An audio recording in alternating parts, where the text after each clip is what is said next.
I would say it's holding well. Their military is destroyed. At 10 o'clock tomorrow, we have a blockade going into effect. That'll be 10 o'clock tomorrow. Other nations are working so that Iran will not be able to sell oil. Trump just blockaded Iran. Here is what happens to your gas price, food price, and everything else. Gas is already at $4.12 a gallon. The U.S. Energy Secretary just said on camera prices are going to be high and maybe even rising. Iran's top negotiator posted a map of gas stations near the White House and told Americans directly enjoy your current gas price, because with this blockade you will soon miss $4 to $5 gasoline. This morning at 10 a.m. Eastern Time, the United States Navy began a full blockade of every Iranian port in the Persian Gulf. Every ship, every flag. Any vessel going to or from Iran is now being stopped by the most powerful navy on earth. Oil jumped to $104 a barrel within hours. And that number is going directly into your gas tank, your grocery bill, your electricity bill, and the price of everything that gets delivered by truck. Today, we break down exactly what this blockade means for your money number by number and why it is about to get worse before it gets better.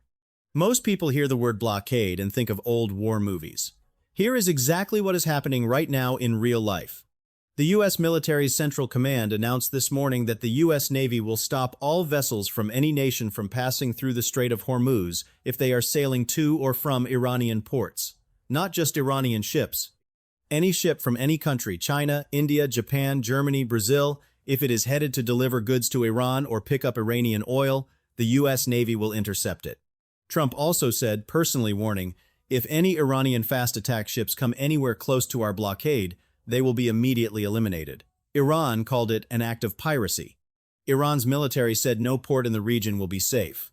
Iran's IRGC vowed to retaliate with what it called new forms of warfare that opponents will have limited ability to counter. Two sides. Both blockading each other. One straight. 20% of the world's oil trapped in the middle. And you are paying for it every time you fill up your car. Let us start with the number every American feels most directly. Gas. Before this war began, on February 28th, the national average for unleaded gasoline in the United States was approximately $2.90 per gallon. Today, Monday, April 13th, the national average, according to AAA, is $4.12 per gallon. That is a $1.20 increase in just 6 weeks. $1.20 more every single gallon. If you have a 15-gallon tank, that is $18 more every time you fill up compared to 6 weeks ago. Now the blockade just started this morning. Oil jumped another 4% today to near $100 a barrel on international markets. U.S. crude closed at $99. The U.S. Energy Secretary Chris Wright said directly, "We are going to see energy prices high and maybe even rising until meaningful ship traffic gets through the key waterway." He said he anticipates that happening sometime in the next few weeks. A few weeks. Iran's parliament speaker told Americans to enjoy $4 to $5 gas because it is going to get worse. J.P. Morgan Chase analysts wrote this morning, reopening the strait has become the market's most time-sensitive priority. Translation: Wall Street is watching this blockade and they are not optimistic about your gas bill. Gas prices are the number people see every day. But the grocery bill is where this war is really going to hit hardest, and here is why most people do not realize it yet. Everything in your supermarket gets there by truck. Every truck runs on diesel. Diesel prices jumped 4% today alone alongside oil. But the food price impact goes far deeper than just transportation costs. The Strait of Hormuz blockade is cutting off 1/3 of the world's fertilizer supply. The Gulf region produces nearly half of the world's urea, the primary ingredient in agricultural fertilizer. Qatar alone accounts for massive global LNG exports that chemical manufacturers use to produce fertilizers. Those fertilizer supply chains are already broken. Urea prices are up 50% since the war began. When fertilizer prices go up, every farmer who grows corn, wheat, soybeans, and rice pays more to plant their crop. When farmers pay more, grocery stores charge more. Analysts at supply chain firm Tidal Wave Solutions said directly, if this blockade prolongs itself into the end of the month and into the first week of May, you will see prices all over the world spike for raw materials. The Northern Hemisphere planting season starts in weeks. Farmers need fertilizer now. The blockade is making that fertilizer more expensive by the day. Your food bill is a delayed consequence of a naval blockade most people cannot even find on a map. Gas and food are just the beginning. Here is what else the blockade is hitting. Plastics. The raw materials used to make plastic come from petrochemicals derived from oil and natural gas. Those prices are up sharply. Every plastic product you buy, packaging, bottles, electronics cases, car parts, is going to get more expensive. Chemicals and steel European manufacturers have already imposed surcharges of up to 30% to offset surging electricity costs from the LNG shortage. Those surcharges end up in the price of everything made with those materials. Airline tickets, heating oil, which is a proxy for jet fuel, jumped 4% today alone. Airlines are already rerouting flights around the closed Middle East airspace, adding hours and fuel costs to every international flight. Expect ticket prices to keep climbing. Electricity bills. Europe's Dutch TTF gas benchmarks nearly doubled to over €60 per megawatt hour by mid-March. UK inflation is expected to breach 5% in 2026. If you live anywhere that imports energy, and most of the world does, your electricity bill is going up. Semiconductors helium, critical for chip manufacturing in South Korea and Taiwan, is being rationed globally right now. Every smartphone, laptop, and electric vehicle uses chips made with that helium. The blockade is not just a Middle East problem. It is sitting inside your phone, your car, your utility bill, and your next trip to the supermarket. Now here's the side of this story that gives the blockade its strategic logic. While the blockade hurts the entire world, it is designed to hurt Iran most. Here is the calculation. Iran has been exploiting the Strait of Hormuz closure brilliantly. While blocking everyone else's oil from getting out, Iran was still letting its own tankers through and selling oil at premium war prices. Iran was making an estimated $400 million per day from oil exports during the very closure it created. The blockade ends that completely. A former U.S. Treasury Department official calculated the U.S. naval blockade will cost Iran approximately $435 million per day in economic damage, $13 billion per month. Iran's currency, the rial, was already in freefall before this war. Analysts are now saying the blockade could trigger a full currency devaluation spiral and hyperinflation inside Iran, making the war economically impossible to continue. Iran's economy was already crashing. The blockade is designed to make it collapse completely, forcing Iran's new leadership to choose between economic survival and nuclear ambitions. The theory is simple: bomb or deal. Iran's people will eventually force their government to choose deal. But here is what the blockade supporters are not telling you. The blockade does not just hurt Iran. It could hurt America's closest allies more than it hurts Iran. Saudi Arabia, the UAE, Kuwait, Iraq, Qatar, all of their oil exports go through the Strait of Hormuz.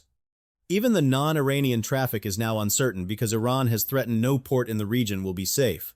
Ships from any nation are now afraid to enter. Cornell University professor Vidya Mani said it plainly. The problem with a two-sided blockade is that you know it is going to take much longer for the strait to open and for some kind of agreement to come about, and that is what will send prices further skyrocketing. The Gulf states that America claims to be protecting are facing an economic emergency. Kuwait and Qatar have used up most of their Patriot missile interceptors. Bahrain has depleted 87% of its interceptors. The UAE signed a $20 billion currency swap agreement just to support Bahrain's collapsing finances.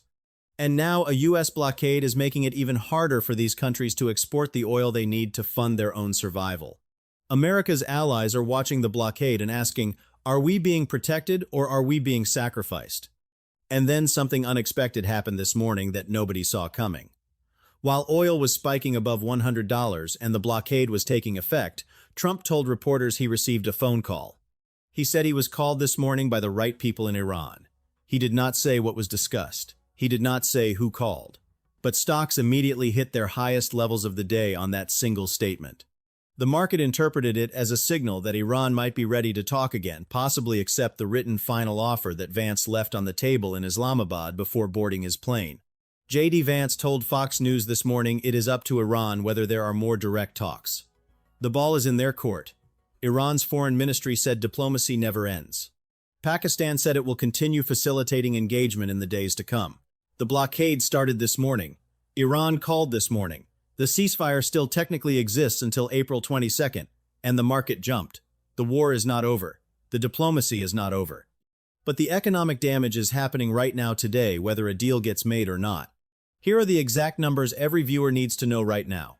Gas National, U.S. average, $4.12 per gallon today, up $1.20 since February 28th.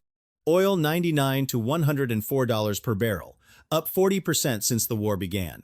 Brent crude up 8% in one day on Blockade news alone. Food fertilizer up 50%. Food imports in Gulf states disrupted 70%. Consumer prices in Gulf countries up 40 to 120% on staples. Iran economic damage from blockade, $435 million per day, $13 billion per month. European energy Dutch TTF gas nearly doubled. UK inflation heading to 5%. Manufacturing surcharges up 30% in Europe. Semiconductors helium being rationed globally, affecting every chip-dependent product. Expert forecast oil prices elevated through end of 2026, regardless of outcome. Columbia University analysts said it could be a long time before prices go down even after the war ends. That last sentence is the most important one for your wallet. Even if a deal is signed tomorrow, your gas and food prices do not go back to normal overnight. Here is the bottom line for every person watching this video. A war between the United States and Iran that started 6 weeks ago, a war most people in the US and Brazil were only half paying attention to, has now directly entered your daily life. It is in your gas tank right now. It is in your grocery bill right now. It is in your electricity bill and your airline ticket, and the price of your phone and your car. The U.S. naval blockade that started this morning at 10 a.m. Eastern is a massive escalation that either ends the war quickly by collapsing Iran's economy and forcing a deal, or makes everything worse by triggering Iranian retaliation, closing the strait completely from both sides, and sending oil to $150 or beyond. The best-case scenario for your wallet, Iran accepts the written offer. A deal gets signed before April 22nd, the blockade ends, the strait reopens, and prices slowly come down over weeks. The worst-case scenario, Iran retaliates. The strait becomes a war zone from both sides. The ceasefire collapses, and oil prices go somewhere nobody wants to think about. Trump received a phone call from Iran this morning. That is either the beginning of a solution or a delay before everything gets worse. Either way, you need to be paying attention to this story.